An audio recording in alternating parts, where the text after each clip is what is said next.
أعوذ بالله من الشيطان الرجيم. بسم الله الرحمن الرحيم.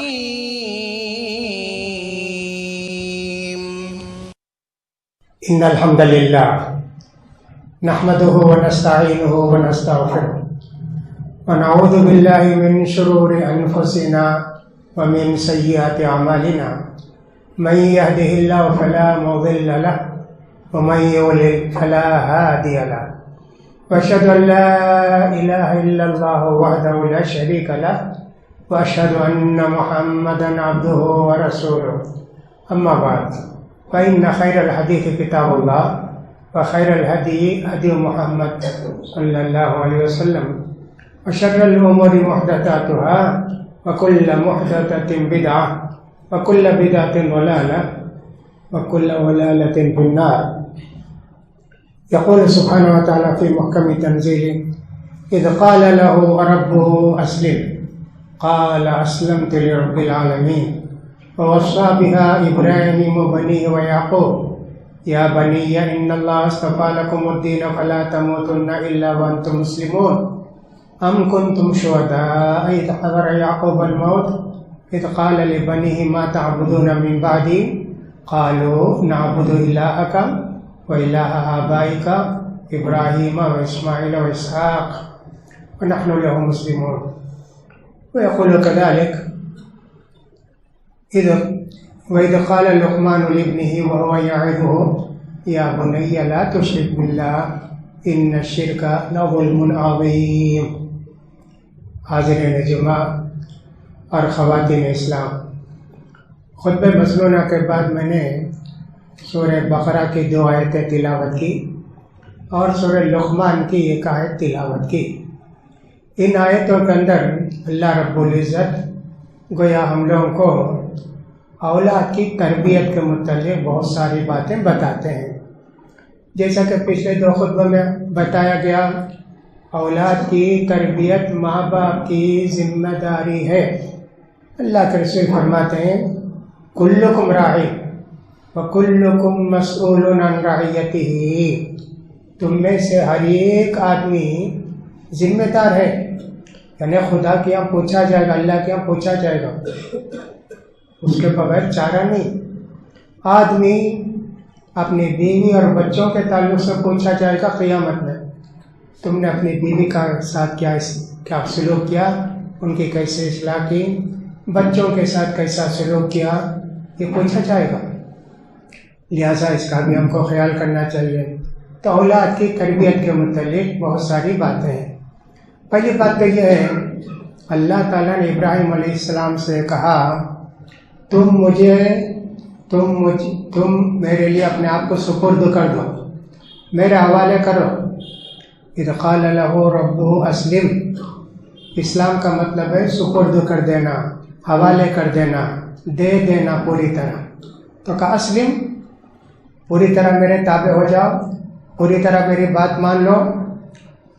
قال اسلمت لرب العالمین. اللہ تو سارے جہانوں کا رب ہے نا اللہ، میں تیرے تابع ہو گیا. تو ابراہیم علیہ السلام کو اللہ تعالیٰ نے کئی چیزوں سے آزمایا، الحمدللہ اس میں کامیاب ہوئے. تو پوری طرح اپنے آپ کو میرے سپرد کر دو. اب بچوں کو سکھانا چاہیے کہ اپنے آپ کو اللہ کے حوالے کر دو. اسی لیے فوراً ووصی بہا ابراہیم بنیہ ویعقوب. ابراہیم علیہ السلام نے اپنے بچوں سے کہا تم بھی اپنے آپ کو اللہ کے سپرد کر دو، تم بھی اللہ کے تابع ہو جاؤ، تم بھی اللہ کے احکام کو مان لو. ابراہیم علیہ السلام کے بعد یعقوب علیہ السلام، آج کہ اسحاق علیہ السلام، اسماعیل علیہ السلام بھی ہیں، لیکن اس کے بعد یعقوب علیہ السلام ہے. یعقوب علیہ السلام نے بھی اپنے بچوں سے کہا اگر میرے بعد کس کی عبادت کرو گے تم لوگ؟ ما تعبدون من بعدی. دیکھو شرک سے بچانے کے لیے توحید پر زور دیتے ہیں سارے انبیاء اکرام. قال نعبد الہک و الہ آبائک ابراہیم و اسماعیل و اسحاق. اے ابا جان، ہم ابراہیم علیہ السلام، اسماعیل علیہ السلام، اسحاق علیہ السلام ان سب کے رب کی عبادت کریں گے نا، اطمینان۔ عام طور پر ایسا ہوتا ہے کہ مرتے وقت آدمی کو بیوی بچوں کی فکر ہوتی ہے، میں مر جانے کا وجہ میری بیوی کا کیا ہوگا، اس کو کون دیکھے گا، کون پالے گا، کون خرچ کرے گا، کیا ہوگا۔ دوسرا بچوں کے تعلق سے بلا کے کہیں گے بینک میں اتنا اکاؤنٹ ہے دیکھو، میرا تجوری میں اتنا پیسہ ہے دیکھو، فلاں آدمی مجھے اتنا قرض دے۔ یہ نہیں بولیں گے میں ان کو قرض ہے، یہ چھپا دیں گے، بھول جائیں گے۔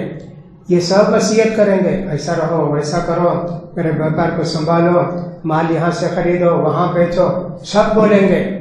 لیکن دین کی نصیحت کرتے ہیں کیا؟ کتنے لوگ ہوں گے جو اپنے بچوں کو دین کی نصیحت اور وصیت کرتے ہوں گے؟ اللہ اکبر۔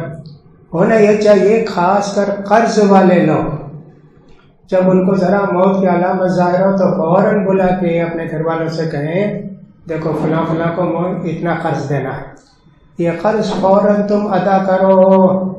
بچوں کو ترکہ بھی تقسیم کریں گے نا، اس میں 4 باتوں کا خیال کیا جائے گا۔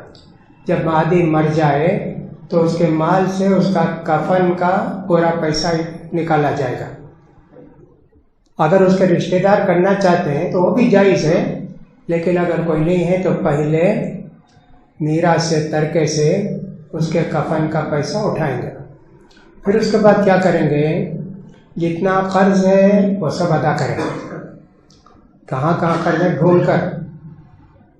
پھر تیسرا کام کیا کریں گے، تیسرا کام جو وصیت کے ہوں گے کہ 100 روپے میں 30 روپیہ مسجد کو دو، مدرسہ کو دو، فلاں کو دو، ہمارے رشتہ داروں کو دو، ہاں وصیت۔ پھر چوتھا کام کریں گے جو بچ گیا اس کو تقسیم کریں گے۔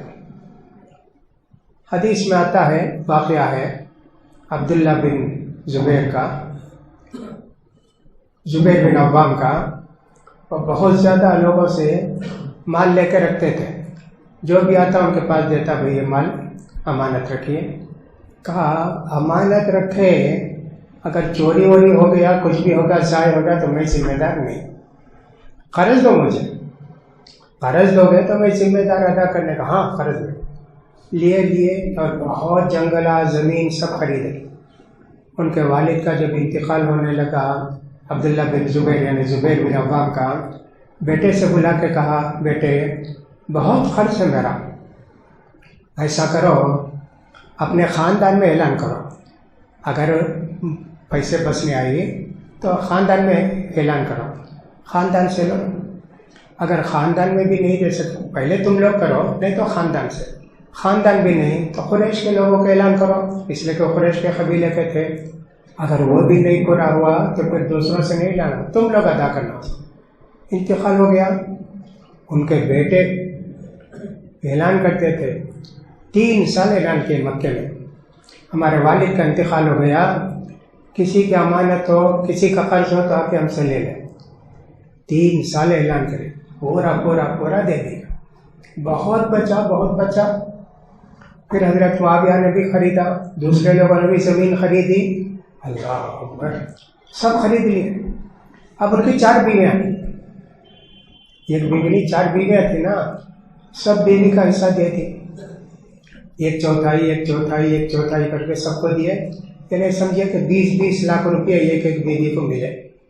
برکت کیسے ہوتی دیکھا کیا کیے، زبیر بن عوام وصیت کیے بیٹے میرے قرض ادا کرنا، اور بیٹے بھی ایسے تھے اعلان کر کر کے تلاش کر کر کے سب کو دیے، اس لیے کہ قرض ایک ایسی چیز ہے کہ اللہ اس کو معاف نہیں کرے گا۔ ایک صحابی نے آ کے پوچھا اللہ کے رسول اگر میں جہاد میں جاؤں، دشمنوں سے لڑوں، آگے بڑھتا جاؤں، پیچھے نہ ہٹوں، اور صاحب دشمن کو میں ماروں اور دشمن مجھے مارے تو میرے سب گناہ معاف ہو جائیں گے کیا اللہ کے رسول؟ کتنی بڑے ثواب کا کام جی جہاد، اور جہاد میں بھی معمولی نہیں، کیا کہتے ہیں آگے بڑھتا جاؤں پیچھے نہ ہٹوں، دشمن کو میں ماروں دشمن مجھے مارے تو میں معاف ہو جائے گا میرا؟ کہاں جی معاف ہو جائے گا نا، شہادت نا۔ ابھی گئے تھے، کہا ادھر آؤ ادھر آؤ، قرض ہے تو اللہ معاف نہیں کرے گا. اللہ اکبر. قرض ہو تو اللہ معاف نہیں کرے گا. اس لیے ہم کو بھی قرض سے بچنا چاہیے، ہمارے بچوں کو بھی قرض سے بچانا چاہیے. بچوں کو تاکید بھی کرنا چاہیے، کسی سے قرض مت لو جی، کسی سے قرض مت لو، الا ہے کہ سخت ضرورت ہو تو لینے سے پہلے دینے کی سوچنا کہ میں اس قرض کو کیسے ادا کر سکوں گا. تو کہنے کا مطلب یہ ہے، ابراہیم علیہ السلام نے اور یعقوب علیہ السلام نے اپنی اولاد کو وصیت کی، دین پر قائم رہنا، دین پر چلنا، اپنے آپ کو اللہ کے حوالے کرنا. یہ ایسے ہوا. دوسری بات کیا دیکھتے ہیں؟ لقمان علیہ السلام. قرآن مجید کے اندر اللہ تعالیٰ نے بہت سارے انبیاء اکرام کا اور نیک لوگوں کا ذکر کیا ہے. اس میں یہ کہ لقمان علیہ السلام یہ نبی تو نہیں تھے، البتہ نیک صالح آدمی تھے. اب وہ کون تھے؟ کہتے ہیں کہ سب لوہار تھے، کالے چہرے کے تھے. اللہ نے ان کو حکمت دی تھی. وَلَقَدْ آتَيْنَا لُقْمَانَ الْحِكْمَةَ، لقمان کو ہم نے حکمت سے نوازا تھا. وَلَقَدْ آتَيْنَا لُقْمَانَ الْحِكْمَةَ أَنِ اشْكُرْ لِي، میرا شکر گزار بن کے زندگی گزارو. ٹھیک. اب زندگی کیسے گزارنا؟ اولاد اللہ کی ایک بڑی امانت ہے، اس میں خیانت نہیں کرنا، معمولی بات نہیں. اللہ آپ کو اولاد دیا ہے تو بہت بڑی امانت آپ کے ذمہ ہے. ان کی امانت کا حق ادا کرنا. امانت کس کو کہتے ہیں؟ جو چیز جس کام کے لیے بنائی گئی ہے، دی گئی ہے، وہی اس کو استعمال کرنا، ویسے ہی استعمال کرنا. اللہ نے اولاد کی نعمت دی ہے نا، تو اس کو چاہیے کہ ہم اولاد کی تربیت کریں. اس لیے کہ آدمی مر جانے کے بعد ثواب اس کو ملتا نہیں، ثواب اس کو ملتا نہیں. ہاں، 3 چیزوں سے اس کو مرنے کے بعد بھی ثواب ملتا رہے گا. اسی کو کہتے ہیں صدقہ جاریہ، ہمیشہ ملنے والا ثواب. وہ 3 آدمی میں سے ایک اللہ کے رسول فرماتے ہیں او ولد صالح یدعو لہ، ایسے بچے چھوڑ کر گیا، ان کی تربیت ایسے کر کے گیا کہ ماں باپ کے واسطے دعا کرتے رہتے. قیامت کے دن آدمی کو اتنا ثواب ملے گا، اتنا ثواب ملے گا، کہے گا اللہ میں نے تو اتنی نیکیاں نہیں کی نا، اتنا ثواب مجھے. کہا تمہارے بچے نے دعا کی نا، اس کا ثواب تم کو دیا جا رہا ہے. صدقہ جاریہ، اولاد کو اگر ہم تربیت کر کے سکھا کے بتا کے جائیں گے تو نیک بنا کے جائیں گے، عالم بنا کے جائیں گے، دیندار بنا کے جائیں گے، تو بے حساب ثواب ملے گا مرنے کے بعد بھی. جب ہم یہ کہتے ہیں عالم تو فوراً سوچتے ہو عربی مدرسوں میں بیچ کر مولوی بنانا، ایسا سوچ جاتے ہیں. نہیں، دین کی باتیں سکھانا.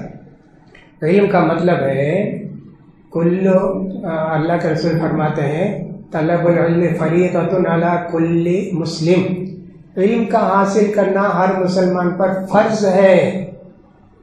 اس حدیث کو رکھیے اور خود اپنے متعلق سوچیے. ہم کو دین کی کتنی باتیں معلوم ہیں؟ 5 وقت نماز پڑھتے ہیں، ساری دعائیں یاد ہیں کیا ہم کو؟ اور یاد ہے تو ٹھیک یاد ہے کیا؟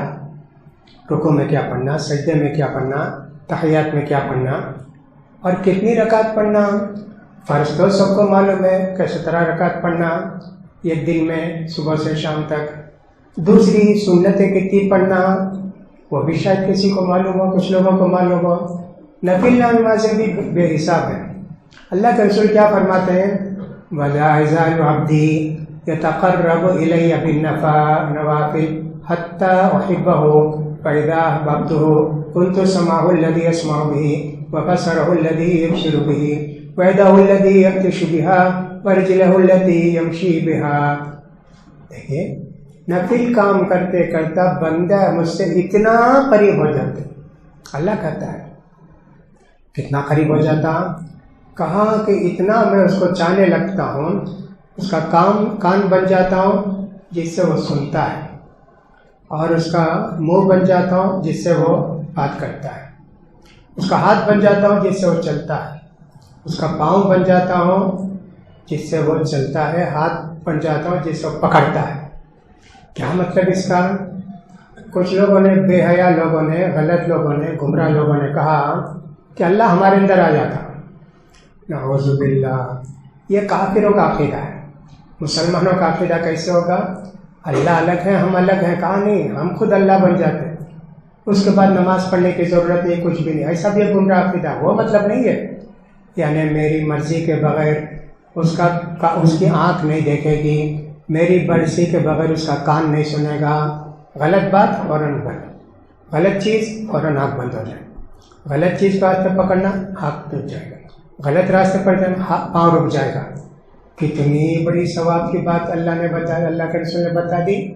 تو لہٰذا ہمیں سارے آدمی کو سوچنا چاہیے کہ اللہ کے رسول نے تو فرمایا دین کا حاصل کرنا تمہارے لیے ضروری علم. بولے تو دین.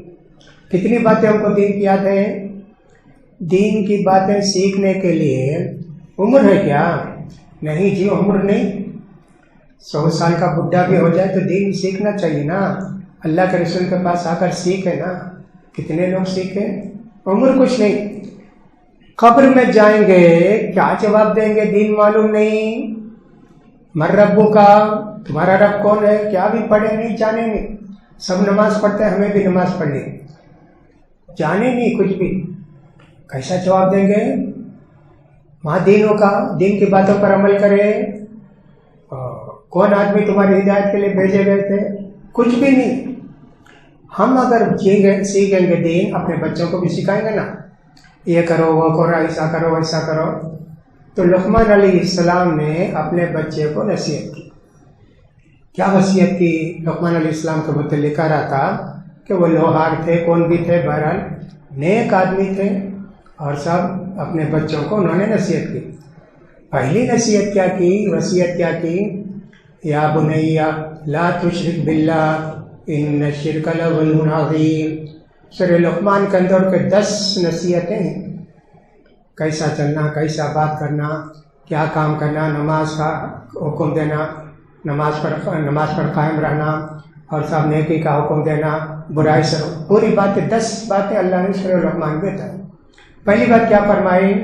لا تشرک باللہ، اللہ کے ساتھ کسی کو شریک نہ ٹھہراؤ.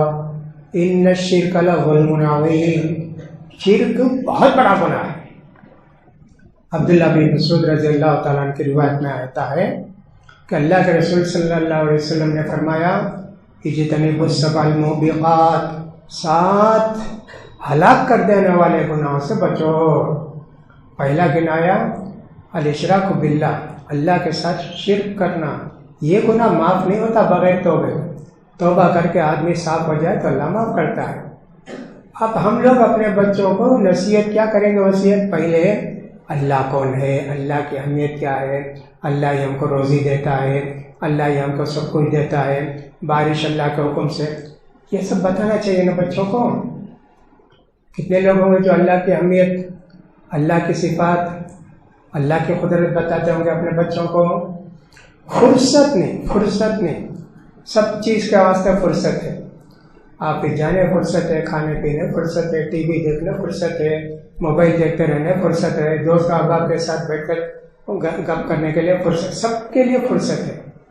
بیوی بچوں کے لیے فرصت نہیں ہے، وقت نہیں ہے. اللہ معاف کرے گا؟ نہیں معاف کرے گا نا. عورتیں، ان کی اہمیت زیادہ ہے بچوں کی تربیت کرنے میں. ہماری عورتیں ماشاءاللہ ہوں گی جو دین سکھاتی ہوں گی، دین بتاتی ہوں گی، اپنے بچوں سے دعائیں سکھاتی رہیں گی، سب کچھ کرتی ہوں گی. کچھ عورتیں ایسی ہوتی ہیں اپنے بچوں کو شرک میں ڈال دیتی ہیں. وہ کیسے شرک میں ڈالیں گی؟ ہاں، بچہ کچھ بھی شرارت کیا تو کیا کریں گے؟ اب شیطان آتا دیکھ، اب تجھے پکڑ لیتا دیکھ، اور بڈھا آتا دیکھ، بڈھے کو بلا تم، وہ کالی بلی کو بلا. نعوذ باللہ. اب کہاں سے ڈرتا ہوا؟ اللہ سے. کالی بلی سے ڈرے گا، شیطان سے ڈرے گا، جلدی کھانا کھا لے گا، جلدی سو جائے گا، اور سب بدھ کو بلا تم. کتنا بڑا شرک ہے یہ. شرک ہے نا یہ. تم اللہ کی عظمت کو سمجھانے کے بجائے ماں باپ بچوں کو شرک سکھاتے ہیں. اب وہ ہمیشہ ڈرتا. شیطان آتا دیکھ، شیطان سے اتنا ڈرتا کہ سب پیشاب جانے بھی اکیلا ڈرتا، شیطان پکڑ لے گا، اندھیرے میں کام بھی جانے سے ڈرتا، شیطان پکڑ لے گا، اللہ سے نہیں ڈرتا۔ شرک سکھائے نا، لا تشرک باللہ، شرک کی کوئی بھی بات تمہارے بچوں کے اندر نہ آنے پائے۔ اور کچھ مائیں ایسی بھی ہوتی ہیں، باپ کم مائیں زیادہ، بچے کی فکر ماں کو زیادہ ہوتی ہے باپ سے زیادہ۔ وہ کیا کرتی ہیں، بچہ کچھ شرارت کرتا ہے نا، جا کے کسی عامل وغیرہ بس تعویذ لے کر آتے، بچے کے گلے میں تعویذ باندھ دیتے، یا ایک ہاتھ میں بازو میں تعویذ باندھ دیتے، اب ٹھیک ہو جائے گا۔ شیطان آ گیا، تعویذ باندھے تو شیطان آ گیا۔ اللہ کے رسول فرماتے ہیں من تعلق تمیمۃ وکل علیہ، جو تعویذ باندھے گا اللہ کی حفاظت ختم، تعویذ ہی اس کو بچانا۔ وہ تعویذ کیسے بچائے گی؟ تعویذ عامل کے پاس لے جاتے، رقیہ کراتے، کھلا کرتے، تعویذ بنا کے چھوڑ، یہ بھی شرک ہے نا۔ من تعلق تمیمۃ فقد اشرک بھی لفظ آیا، جو آدمی کے تعویذ باندھے گا لٹکائے گا وہ شرک میں چلا گیا۔ دیکھو شرک ایسا ہے، بچوں کو کیا سکھاتے، بچوں کو سکھانا چاہیے۔ یہ کیوں ایسا کرتے، ماں باپ بھی جاہل، ان کے ماں باپ ان کو سکھائے نہیں، ان کے ماں باپ ان کو بتائے نہیں، اس کی وجہ سے بچوں کو بگاڑ دیے، بچوں کو شرک میں مبتلا کر دیے۔ کتنی بڑی ذمہ داری ہے، اللہ بچوں کو دیا ہے امانت، اس امانت میں خیانت یہی ہے جیسے ان بچوں کو پالنا ویسے نہیں پالا، بلکہ غلط راستے سے غلط طریقے سے پرورش کر کے ان کو بگاڑ دیا۔ اللہ اکبر۔ تو لقمان علیہ السلام کو اللہ نے اتنی بڑی وصیت کی، لہٰذا ہم کو بھی چاہیے نا ان سب باتوں پر غور کریں، ان سب باتوں پر عمل کریں۔ یہ مت سمجھیے کہ اللہ اولاد ہو گئے ہو گیا، شادی کا مقصد کیا ہے، شادی کرنا، بیوی کے ساتھ رہنا، بچے جننا۔ بچے جننا آسان ہے، بچے کی تربیت کرنا بہت مشکل ہے۔ یقیناً بعض انبیاء کرام بھی تھے کہ جن کے باپ یا جن کے بیٹے سدھرے نہیں۔ نوح علیہ السلام کا بیٹا بہت نصیحت کیا ہوں گے، بہت بھولے رہیں گے، لیکن ان کا ایک بیٹا سدھرا نہیں، توحید سکھائے، سب کچھ سکھائے، سدھرا نہیں، سنبھلا نہیں۔ بولے بیٹے کشتی میں آجا، کہا مجھے تو میں پانی آئے گا تو اوپر چڑھ جاؤں گا، پہاڑ پر چڑھ جاؤں گا۔ کہا لا عاصم اليوم من امر اللہ الا من رحم، بیٹے اللہ کے سوا کوئی نہیں بچا سکتا بیٹے۔ دیکھیے بتائے ہوں گے، آخری وقت میں بھی اس کو توحید کی دعوت دیتے ہیں۔ ابراہیم علیہ السلام کا باپ وہ بھی بت پرست تھا، بت فروش تھا، وہ بھی کیے ہوں گے۔ ہم کو اپنے اولاد کی تربیت آخری عمر تک سکھانا ہے۔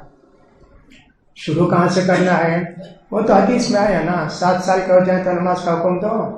7 سال سے نماز پڑھانا، مسجد کو لے کر آنا، گھر میں نماز پڑھتی ہے تو بچی بھی اس کے ساتھ نماز پڑھے۔ 10 سال کے ہونے کے بعد ان کو نماز کا حکم دینا، نہیں پڑھے تو مارنا، اور ان کا بستر الگ کرنا۔ یہ بہت بڑی حکمت ہے اس کے اندر۔ 10 سال کا جب بچہ ہو جاتا ہے اس کو ذرا جنسی شعور پیدا ہوتا ہے، سیکس جس کو بولتے ہیں وہ پیدا ہو جاتا ہے 10 سال کا بچہ، لیکن بہرحال اس کے اندر ایسا ہوتا ہے۔ اس سے پہلے بچی یا بچے کی شرمگاہ کو دیکھ کر تو غلیظ غلیظ ہو کر ایسا رہے گا، کوئی بتا دیا، کو دیکھ لیے تو کہا غلیظ غلیظ کہیں گے۔ لیکن 10 سال ہونے کے بعد بچوں میں ذرا تجسس پیدا ہوتا ہے، چھپ کر دیکھیں گے کیا ہے، کیسے ہے، کدھر ہے۔ یہ بہت بڑی بات ہے۔ اسی لیے اللہ کے رسول نے فرمایا بستر الگ کرو، بستر الگ کرو، بہنوں کو بھائیوں کے ایک ساتھ سونے مت دو۔ اللہ اکبر۔ اب یہ ماں باپ کے لیے بہت بڑا مشکل، ہم بچوں کو کیسے سکھائیں، یہ سب نہیں کرنا، ایسا سب نہیں کرنا، نہیں دیکھنا، یہ بڑا مشکل کام ہے۔ لیکن بہرحال بچوں کو بتانا ضروری ہے، اب اس کو لیے حکمت کے ساتھ بتانے کی کوشش کرنا چاہیے۔ اس سلسلے میں انشاءاللہ چند باتیں ہیں کہ بچوں کو جنسی مسائل کا مطلب ہے شخص کے تعلقات کس عمر سے سکھائیں اور کیسے سکھائیں۔ بہت مشکل کام یہی ہے ہمارے لیے کہ ماں کیسے بتائے گی بیٹی کو ایسا ہے ویسا ہے۔ اس لیے کہ یہ نہیں بتائیں گے، کچھ بچے بچیاں غلط لائن میں چلے جاتے، وہ کیا کرتے ہیں، ان کے اندر ایک تجسس پیدا ہوتا نا، وہ اٹھا کے فوراً دیکھتے ہیں یوٹیوب میں، اس میں اپنے سیکس دیکھ کر ہاں ایسا ہے کیا ویسا ہے کیا، وہ بھی شروع کر دیتے۔ بہت بڑا فتنہ، اتنا بڑا فتنہ یہ سیل کا اور یوٹیوب کا کہ صاحب سارے شیطان کا گڑھ ہے وہ۔ یہ سب دیکھے تو فائدے کی چیزیں تو فائدہ اٹھانا چاہیے، لیکن غلط باتیں دیکھنے سے بچوں کا بہت نقصان ہوتا ہے، ماں باپ بھی تربیت میں فیل ہو جاتے ہیں۔ اس لیے اس کے متعلق ہم کو غور کرنا چاہیے۔ اللہ سے دعا کہ اللہ تعالی ہم سب کو، ہماری اولاد کو نیک اور صالح بنائے، ماں باپ کو ان کی تربیت کرنے کے اللہ تعالیٰ توفیق دے۔ اللہ تعالیٰ ہم سب کو ہر غلطی سے بچائے۔ اللہ تعالیٰ قیامت کا حساب آسان کرے، آنے والی ہر بیماری سے، پیدا ہونے والی ہر بیماری سے، ہر وائرس سے اللہ تعالیٰ سارے لوگوں کو بچائے، مسلمانوں کی حفاظت فرمائے۔ اللہ تعالیٰ ایمان کی حالت میں رکھے، ایمان کی حالت میں اپنے پاس بلا لے۔ اقول قولی ھذا واستغفر اللہ لی ولکم ولسائر المسلمین فاستغفروہ انہ هو الغفور الرحیم۔